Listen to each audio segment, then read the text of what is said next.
What's up, beautiful people?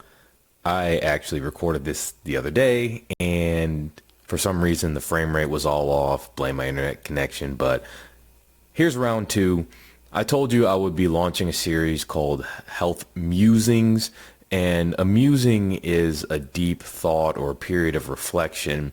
And this is really less data oriented. I'll still mention the relevant data, but of course a lot of that can be found on my IG, or YouTube has it archived by playlist, so nutrition, stress management, exercise, etc.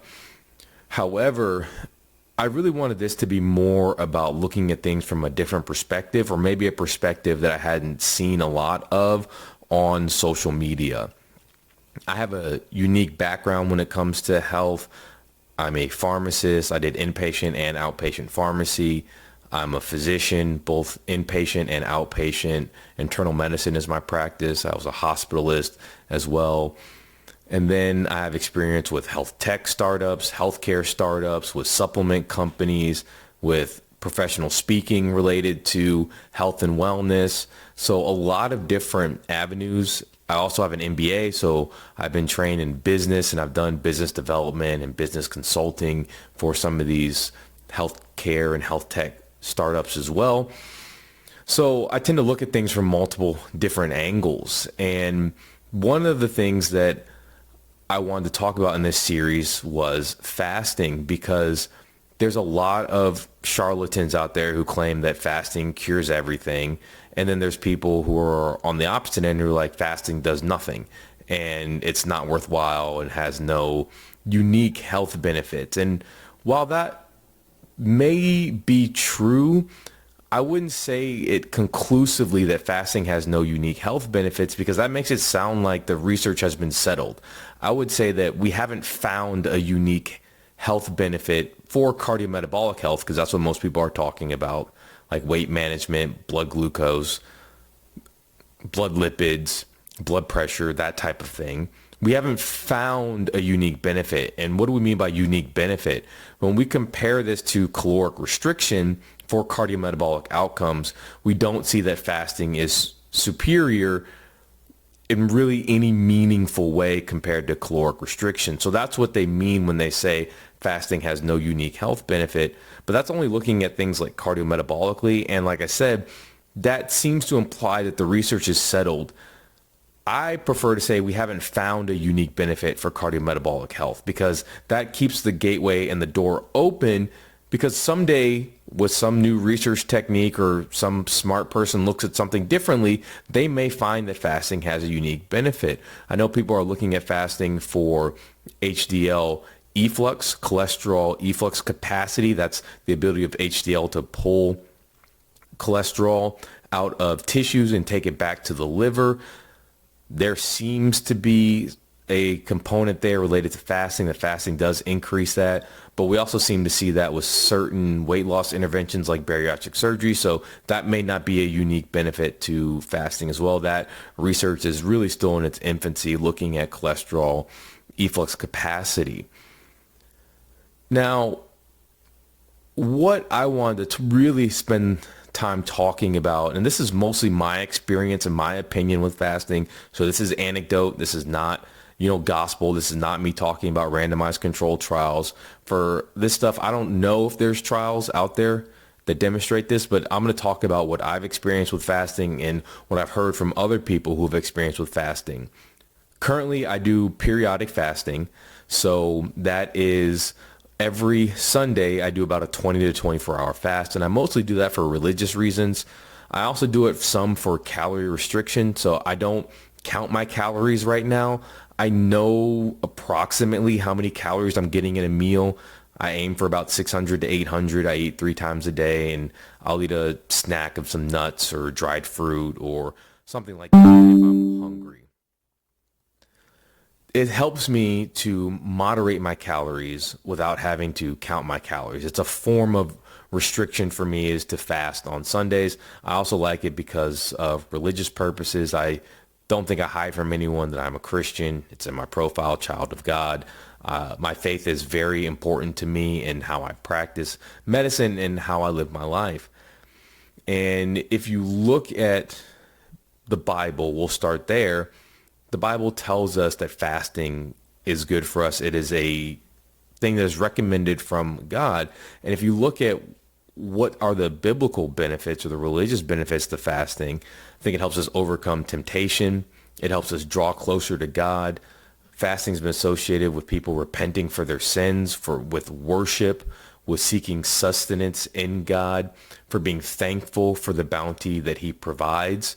Matthew 6:16 through 18 talks about how fasting brings rewards, and Zechariah 8:1 talks about fasting is linked to joy and gladness. So what if someone is finding their faith and starts engaging in fasting, and that helps bring them closer to God? That to me could be a unique benefit to fasting, because in drawing closer to God, now what if they start healing their trauma? They start engaging in their community. They find purpose. They help others. They begin to exude all the principles of Christianity. Now, I'm not talking about those, I don't really want to say fake Christians, but there's a lot of fake Christians who say they're Christians, but they don't act like Christians. The principles of Christianity, if fasting helps someone really embrace those principles, draw closer to God, and then live a Christian life of service, helping others, and expanding the kingdom of God, I would say that that is a unique benefit related to fasting. Now, what I want to also talk about in my experience with fasting is it helps me with food noise. I am someone who has a lot of food noise. Food noise is something that's being worked out in the literature right now. Some people define it as basically a overabundance about thoughts, maybe an obsession or a compulsion about food. And you're thinking about food all the time. You're thinking about what to eat. Oh man, that sounds so good. You just have recurring intrusive thoughts about food. I think about food all the time. My grandma was a chef. I grew up cooking. I love cooking. I love finding recipes. I love going to the grocery store to get stuff. I love even doing the dishes after cooking.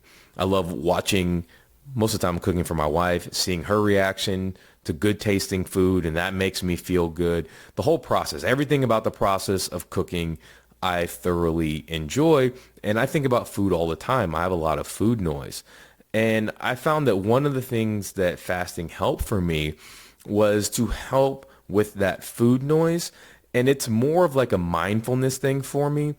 When I was fasting, and I used to do a lot longer fasts a couple years ago, I don't really do that anymore. I'm more on a muscle preservation, maintain my muscle. I'm working really intensely in the gym again, so I'm really working on fueling my body for the workouts and recovery. That's my primary focus for nutrition right now.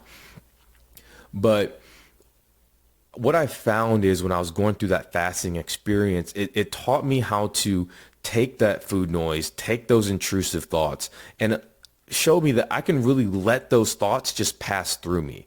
They can come in my mind. They don't have to linger. They don't have to overwhelm me and take up so much of my day just thinking about it. It taught me that I can let it come through and pass through. So really, like what I'm describing is like mindfulness. The fasting allowed me to be more mindful about my food noise, and really was a proof of concept that I could live and pass through that food noise.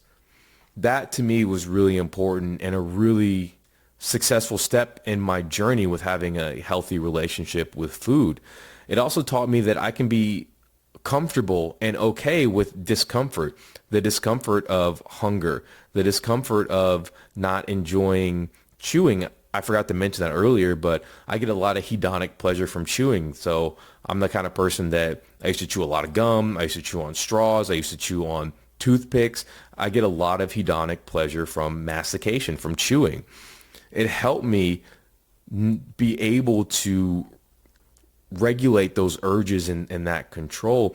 It helped me be able to be still in that discomfort and to really pay attention to certain food cues, because a lot of times we think we may be hungry and we're really just bored or we're thirsty. So when I did a 5-day water and electrolyte fast, it really taught me what is a hunger signal. When am I actually hungry, and when am I looking for something maybe to cure boredom or just feel good or something like that? And that's not the ideal use of food in that situation to help us overcome something in our environment. Like I said, right now I'm looking at nutrition as a way to fuel my goals like 99% of the time. And of course I eat for pleasure. If I go out, I'm not thinking about, man, this house is going to help me with my workout the next day. Of course, I still eat for pleasure, but most of the time I'm thinking about how is this going to fuel my goals.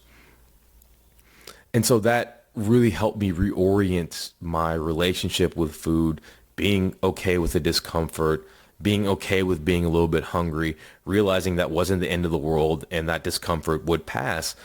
Again, all of this is sort of like how I felt with chronic pain. And when I started meditating and that mindfulness, it just helped with associations and realizing that I can reorient and redirect these things.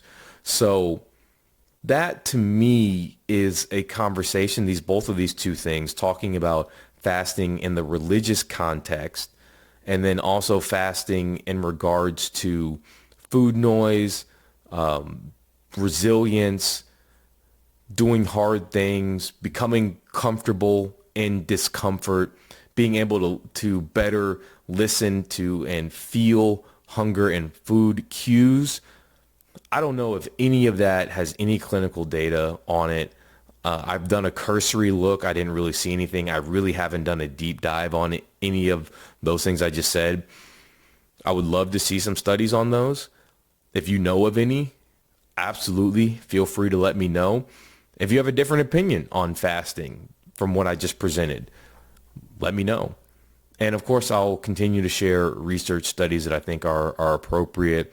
Of course, from a clinical perspective, I think fasting is a wonderful tool for caloric restriction. There are multiple ways to skin a cat. There are multiple ways to get in a calorie deficit. Fasting can be a way to help some people, and if they feel like it's less restrictive, hey, go for it. If you wanted to do normal continuous energy restriction or calorie restriction, perfect. You feel better doing that, eating less at each meal and not having a defined period where you're going to not eat or eat, fine. If you want to do 16/8 fasting, alternative daily fasting, cool. As far as my understanding of the literature and my review, there really isn't any significant difference between like 16/8 or alternate daily fasting. So whatever you feel comfortable with, whatever, go for it. Of course, there are people who should be careful with fasting.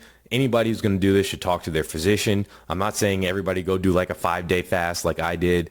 People on blood pressure medications who have issues regulating their blood pressure, people on blood sugar medications, people have issues regulating their blood sugar, people who have had issues with malnutrition or currently have issues with malnutrition. These are just some examples of people who I wouldn't recommend fasting. There are also other medications like heart rate medications, some other things like that. If you're on medications or have medical conditions, you want to talk to your physician to make sure it's okay for you to engage in some sort of fasting regimen.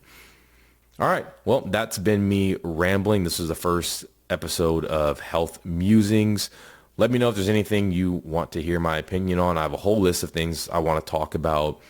I'll try to get these out when I get them out. There's no set schedule. It's just kind of whenever I find time to fit it in, I'm going to come on here and ramble about a health subject that I find interesting.